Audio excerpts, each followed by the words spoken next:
বিসমিল্লাহির রহমানির রহিম।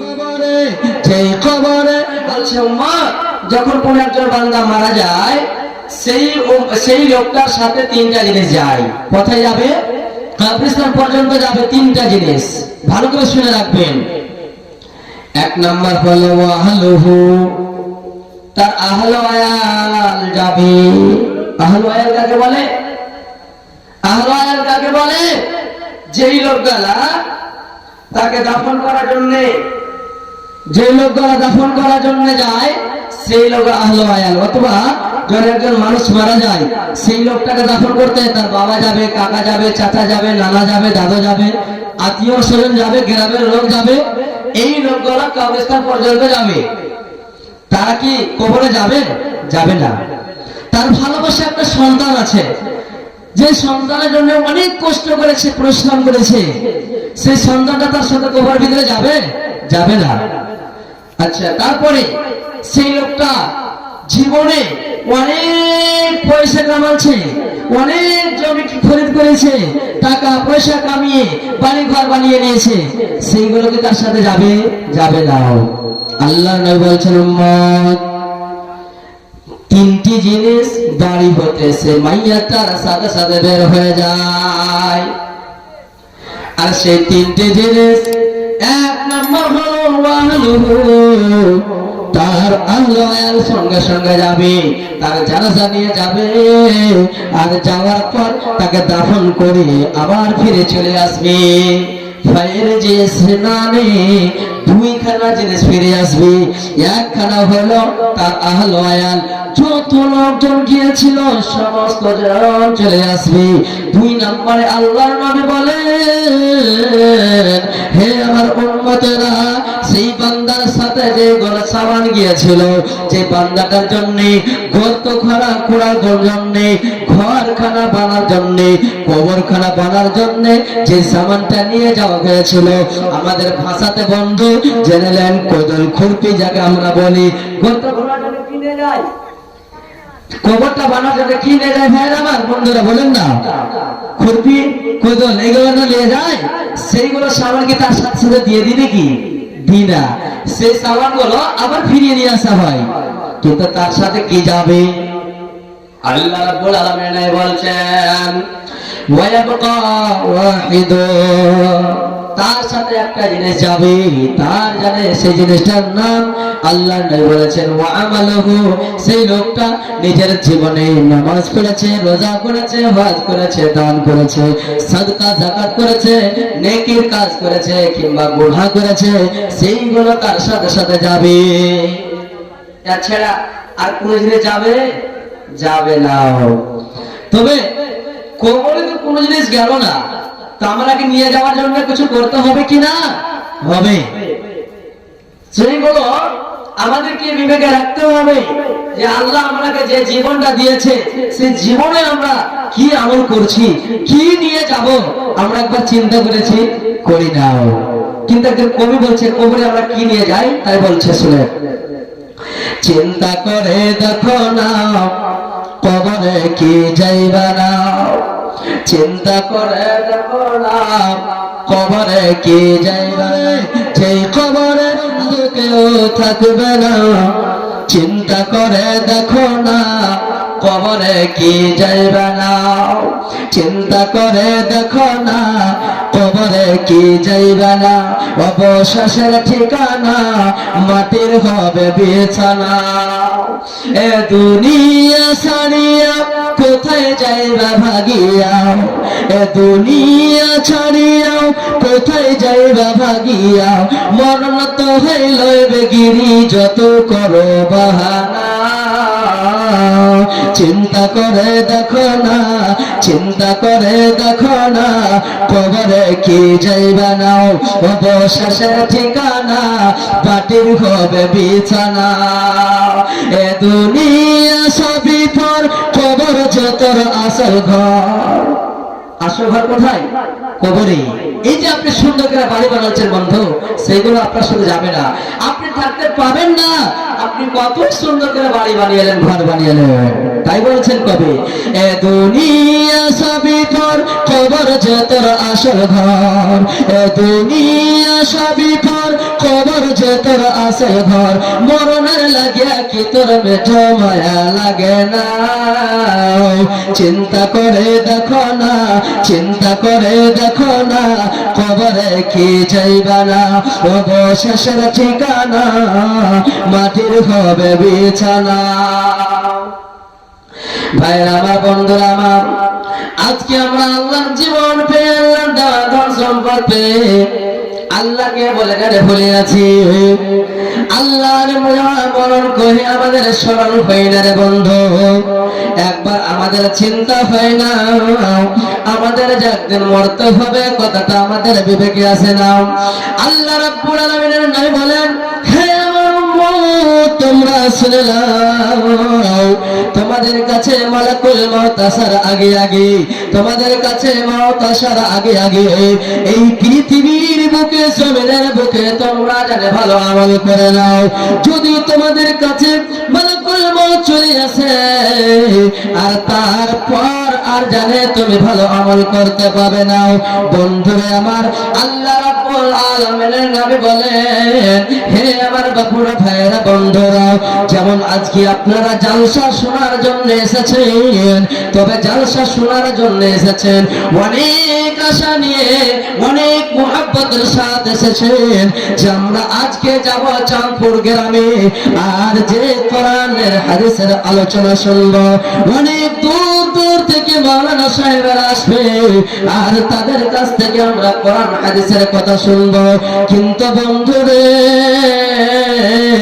যেহেতু আমরা যদি সেই শোনার পর আমল না করতে পারি, তবে আমাদের শোনা বেকার হয়ে যাবে। এই গরম বিছানা ছেড়ে এসে ঠান্ডার সময়তে প্যান্ডেলের নিচেতে পোয়ালে বসে বসে সারাটা রাত কাটিয়ে দিল, আমাদের সমাজে হবে না। আল্লাহ বলছে, আল্লাহর নবী বলছেন, হে আমার উম্মত, তোমরা পৃথিবীতে বেঁচে থাকতে থাকতে আখিরাতের তৈরি করে নাও।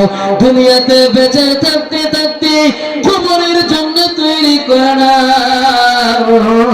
বন্ধুরে আমার, হযরত বারা বিন আযিব রাদিয়াল্লাহু তাআলা আনহু তিনি বলছেন যে একজন সাহাবা, একজন আনসারী সাহাবার মরণ হয়ে গেল, সেই লোকটা মারা গেল, তার সময় শেষ হয়ে গেল, মৃত্যুবরণ করলো। তবে সেই লোকটার সঙ্গে সঙ্গে আমাদেরকে এমন একখানা জায়গা যেতে হবে যে জায়গাটার নাম হলো কবরস্থান। তবে সেই জায়গা যেতে যেতে যাওয়ার আগে বন্ধু, সেই লোকটাকে গোসল পানি করার পর যখন তাকে জানাজার দিকে নিয়ে যাওয়া হলো, সেই লোকটার জানাজাতে, সেই আনসারী লোকটার জানাজাতে যখন গেলাম, সেই লোকটার সঙ্গে আমরা যখন গেলাম রে বন্ধু, তবে সেই লোকটার জানাজাতে আমাদের নবী জনাব মুহাম্মদুর রাসূলুল্লাহ সাল্লাল্লাহু আলাইহি ওয়াসাল্লাম, বন্ধুরে আমার, সেই সাহাবার জানাজাতে গেলেন। তবে জানাজাতে যেতে যেতে যেতে তার জানাজা পড়া হয়ে গেল। জানাজার সালাত আদায় করার পর যখন কবরস্থানে গেলাম, তবে দেখতে পাওয়া যায় যেই লোকটাকে দাফন করার জন্য আসা হয়েছে, তবে সেই লোকটার জানে গর্তখানা, সেই লোকটার ঘরখানা বানা হয়নি, কমপ্লিট হয়নি। তবে সেই ঘরখানা বানাইতে কিছুটা জানে সময় লাগবে। তবে সেই কবরটা না বানা হওয়ার কারণে সেই অপেক্ষাতে জানে রেখে গেলাম, মাইয়াতটাকে রেখে দিলাম। সেই মাইয়াতকে রাখার পর আমরা জানে সামনাবি সহ সেই জায়গাতে দাঁড় হয়ে আছি। এই মুহূর্তে আমার নবী, আপনার নবী নবী জনাব মুহাম্মদুর রাসূলুল্লাহ সাল্লাল্লাহু আলাইহি ওয়াসাল্লাম। বন্ধুরে আমার, একটি নতুন কবরের পাশে বসে গেলেন। ভাই মুসলমান, একটু গৌর করে শুনবেন, মনোযোগ দিয়ে শুনবেন। হাদিসটি শুনে যদি আমল করতে পারেন, তবে আমি বলি আল্লাহর হাদিসের আল্লাহর নবীর হাদিসের উপরে আমল করতে পারেন, তবে অবশ্যই অবশ্যই আপনার জীবনটা ধন্য হয়ে যাবে। তবে সেই নবী আমার কবরের পাশে কবরস্থানে বসে গেলেন। আর বসার পর বন্ধুরে হযরত বারা বিন আযিব বলছেন, নবীজি আমার বসে গেলেন আর হাতে একটা লকড়ি নিয়ে নিলেন। হাতে লকড়িটা নিয়ে লাকি টানছে, ডান এবং বাম থেকে লকড়ি টেনে যাচ্ছে, টানতে টানছে তো টানছে। আবার আকাশের দিকে নবী আমার তাকায়, আবার জমিনের দিকে তাকায়, আবার আকাশের দিকে তাকায়, জমিনের দিকে তাকায়। এই করতে করতে বন্ধুরে নবী আমার হঠাৎ করে চোখ করে এখানে একটা আওয়াজ দিয়ে বলে দিয়েছেন, ইয়া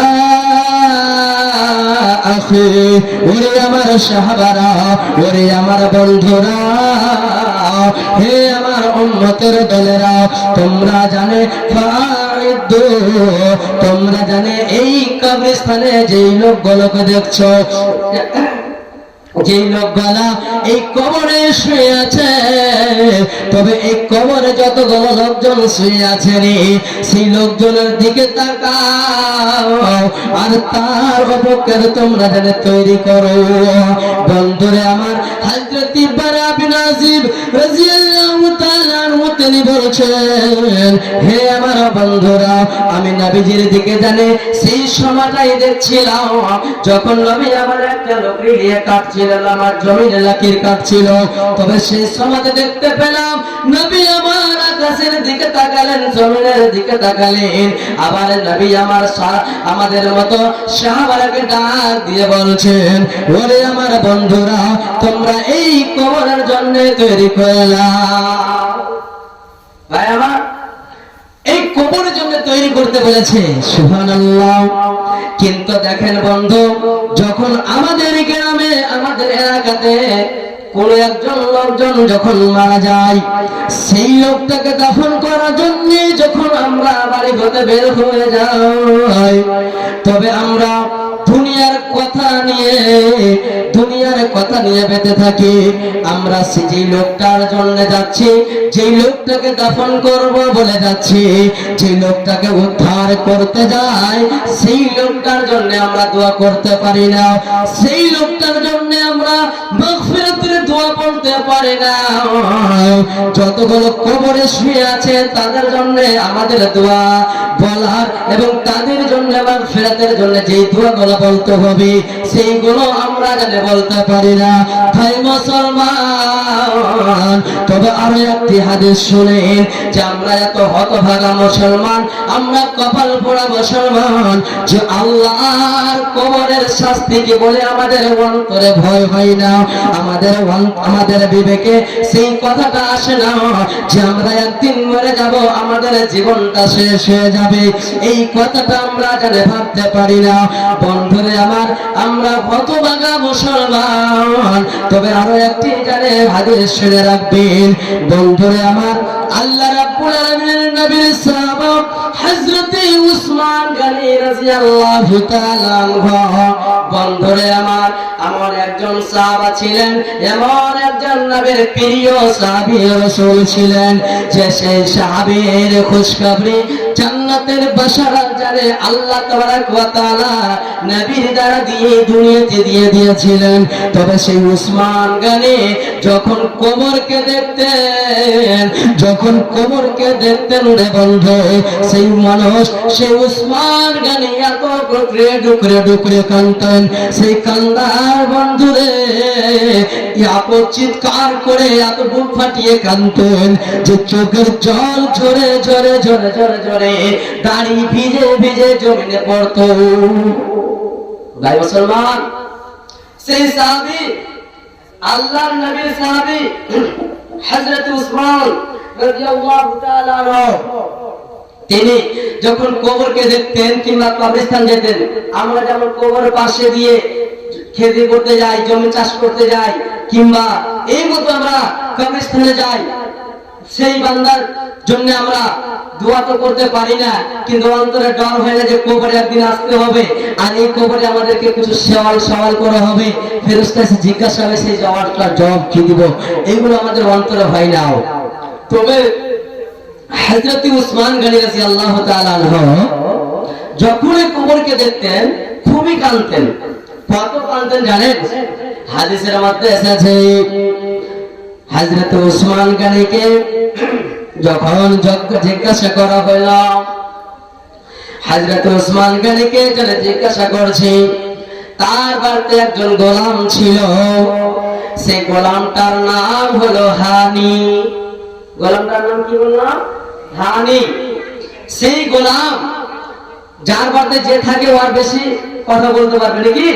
তার বাড়িতে একটা গোলাম ছিল, সেই গোলামটার নাম হলো হানি। তবে সে হানি একদিন প্রশ্ন করছে। কি প্রশ্ন?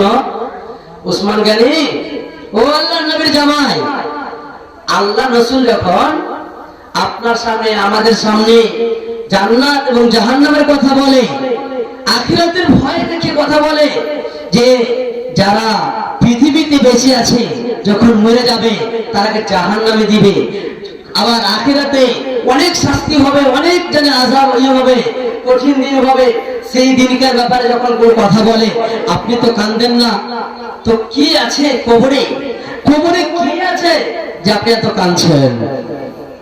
ভাইরা আমার, আল্লাহ রাব্বুল আলামিনের রায় বলছেন, আল্লাহ রাব্বুল আলামিন নবীর সাহাবী হযরত উসমান গনি বলছেন, ইন্নাল কবর আউয়ালু মানাজিল আখিরাহ। হে আমার সঙ্গীরা, এই আমার সাথীরা, শুনে নাও, শুনে নাও। যখন আমাকে প্রশ্ন করেছো রে, ও আমার বাবারা শুনে রাখো, যখন আমার কাছে জানতে চেয়েছো যে কবরে কি এমন জিনিস আছে যে কবরকে দেখে আমি জানি ভয় করে করে কান্না করি, তবে যখন জিজ্ঞাসা করা চলে, তবে শুনে নাও, এই কবরে যখন আসবে মানুষ, পৃথিবীর জীবনটা যেদিন শেষ হয়ে যাবে, জীবনটা শেষ হয়ে যাওয়ার পর যখন বান্দা আবার দিকে আল্লাহর দিকে অথবা কবরের দিকে যাবে, তো মৃত্যুবরণ করার পর সেই লোকটার সর্বপ্রথম জায়গা হবে তার কবর। হাজি ভাইরা আমার, বাপুর আমার, বলেন তো, যখন মানুষ মারা যাবে তাকে তার বাড়িতে রাখা হবে না? হবে? হবে না। তবে সেই লোকটাকে কোথায় নিয়ে যাবে? কবরে, কবরস্থান নিয়ে যাবে। কবরস্থান তার জন্য আখিরাতুল মঞ্জিল, আখিরাতের ঠিকানার মধ্যে সর্বপ্রথম জায়গা হবে। তো কি হলো? আখিরাতের ঠিকানা তো কি হলো? সেই আগে রেখে দিলে চলে আসলো সব। তুমি কেন কাঁদো কবরকে দেখে? হযরত ওসমান বলছেন, হে আমার উম্মতেরা, ওরে আমার বন্ধুরা, তোমরা শুনে নাও, কবরকে দেখে আমি এই জন্য ভয় করি রে, যখন কোন একজন বান্দা মারা যায়, যখন কোন একজন লোকজন মারা যায়, সেই লোকটা মৃত্যুবরণ করার পর সেই লোকটার জন্য আখিরাতের ঠিকানার মধ্যে তার সর্বপ্রথম জায়গা, সর্বপ্রথম ঠিকানা জানে তার হয়ে যায় কবর। তখন যখন কবর রেখে দেয়, সেই লোকটার কাছে আর জানে কোন রকমের জিনিস থাকে না। সেই লোকটাকে যখন কবরে রেখে দেয়, সেই লোকটাকে দাফন করে দিয়ে চলে আসলো, 40 কদম যখন চলে আসবে, তাদের কাছে 2খানা ফেরেশতা এসে যাবে। কয়খানা? 2খানা ফেরেশতা এসে যাবে। আবার 2খানা ফেরেশতা এসে 3খানা প্রশ্ন জিজ্ঞাসাবে, 3খানা প্রশ্ন জিজ্ঞাসা করবে। 2টি কথা আমার ধ্যানে রাখবেন, জলদি করে সঠিক ভাবে বুঝে যাবেন কথাটাকে। কবরে কি কি হবে সেই কথাটা আমি দুনিয়াতে মানুষকে কি হয় ওই কথাটাতে বোঝাবো বিশাল দিয়ে। কথা কি? বন্ধুরে আমার, কবরের ভিতরে যাবেন, এমন একটা জায়গা যাবেন যে কবর তিনখানা প্রশ্ন কবরের ভিতরে জিজ্ঞাসা করবে। একখানা প্রশ্ন হলো মান রাব্বুকা, রে আল্লাহর বান্দা বল তোমার রব কে। দুইটা ফেরেশতা এসে তিনখানা প্রশ্ন জিজ্ঞাসা করবে। প্রথম প্রশ্ন হবে মান রাব্বুকা, তোমার রব কে? বলেন তো কে? আমাদের রব কে? বলেন না ভাই। হায় আল্লাহ, আমাদের রব হলো আল্লাহ নাকি? যদি আমরা আজকে জানছি পড়েছি তো বলে বলতে পারছি, কিন্তু কবরে ওইটাই লোক বলতে পারবে যার ভিতরে ঈমান থাকবে, অথবা বলতে পারবে না। দুই নাম্বার প্রশ্ন হবে মান দীনুকা, আরে আল্লাহর বান্দা বল তোমার পৃথিবীতে ধর্ম কি ছিল, তোমার দিন কি ছিল। সেই লোকটা যদি নেককার হয় তো বলতে পারবে। তিন নম্বর প্রশ্ন হলো মান নবিয়ুকা, তোমার নবী কে? বলেন তো আমাদের নবী কে? মুহাম্মদ সাল্লাল্লাহু আলাইহি সাল্লাম। ভাইরা আমার বন্ধুরা, এটা মনে করিয়েন না যে আপনাকে জিজ্ঞাসা করছে, পারেন তো উত্তর দিবেন, না পারেন তো কোনো কথা নাই, কিন্তু কথা বলবেন। আল্লাহ রাব্বুল আলামিনের সাহাবীকে বলছে উসমান গনি যে আমি এই জন্য কান্না করছি, যদি কবর যখন মানুষটাকে রেখে দেওয়া হবে আর সেই কবরের ভিতরে সেই দুইখানা ফেরেশতা আসবে, দুইখানা আল্লাহ যেহেতু গার্ড আসবে জান্নাতের, এবং যেহেতু এসে বলবে তিনখানা প্রশ্ন যদি উত্তর দিতে পারেন, আপনার আমল নামার ঝোলা যদি আমার ঠিক থাকে তো সঠিকভাবে উত্তর দিবেন। আর যেমনি উত্তর দেওয়া হয়ে যাবে আল্লাহর গায়বী খবর আসবে। হাও কত সুন্দর খবর শুনে ভাইরা আমার, আল্লাহ রাব্বুল আলামিন নাই বলেছেন যখন সেই লোকটাকে প্রশ্ন করা হলো, আবার সেই লোকটা মৃত্যু ব্যক্তিটা কবরে শুয়ে আছিল, সেই লোকটা তিনখানা প্রশ্নের উত্তর দিয়ে দিল। সবে সেই লোকটা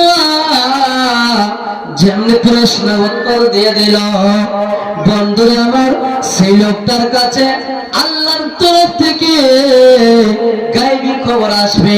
আহা কত সুন্দর কথা শুনেন। আল্লাহ বলবে হে আমার ফেরেশতার দল, ওরে আমার ফেরেশতারা আমার বান্দাকে আর কষ্ট দিও না, আমার বান্দার জন্য তোমরা জান্নাতের খিড়কি খুলে দাও, আমার বান্দার জন্য জান্নাতের বিছানা বিছিয়ে দাও, জান্নাতের আরাম তাকে দিয়ে দাও। তাকে কবর থেকে আরাম হয়ে গেল কিসের জন্য? যে তিনখানা প্রশ্নের উত্তর দিয়ে দিয়েছে। সুবহানাল্লাহ। কেন? আল্লাহ বলবে বান্দারে আমার ফেরেশতা আমার বান্দাকে আর কষ্ট দিও না, দুনিয়াতে অনেক কষ্ট করে এসেছে, অনেক দুঃখ করে এসেছে। বন্ধুরে আমার আল্লাহ রাব্বুল আলামিনের নবী বলেন যখন গায়বী খবর আসলো সেই লোকটার জন্য খুশখবরি চলে আসলো, বলবে আমার আব্দুর রহমান আব্দুল্লাহ কিংবা সেই বান্দা এবং বান্দিকে আর কষ্ট দিও না, প্রশ্ন করিও না। সেই বান্দা আমার জান্নাত নেওয়ার আশাতে অনেক রকমের কষ্ট করেছে, অনেক দুঃখ করেছে। এই ঠান্ডার সময় যেমন আমরা ঠান্ডার সময়তে কত লোকজন ভাইরা আমার জানে বিছানাতে ঘুমিয়ে থাকে, ঠান্ডা পানিতে ওযু করে না, আবার নামাজও জানে আদায় করে না, ফজরের সালাত বিছানাতে, জোহরের সালাত ঘাটে, জোহরের সালাত মাঠে, আসরের সালাত জানে এদিকে ওদিকে বাজারে, মাগরিবের সালাত জানে রাস্তায় চলতে চলতে হয়ে যায়, বাড়িতে আসার পর জানে সেই সালাত আমরা আদায় করতে পারি না, তাড়াতাড়ি বিছানাতে চলে যায়। হয় না? কিন্তু সেই বান্দাটার জন্য বলবে আরে আমার ফেরেশতা আর কষ্ট দিস না, আমার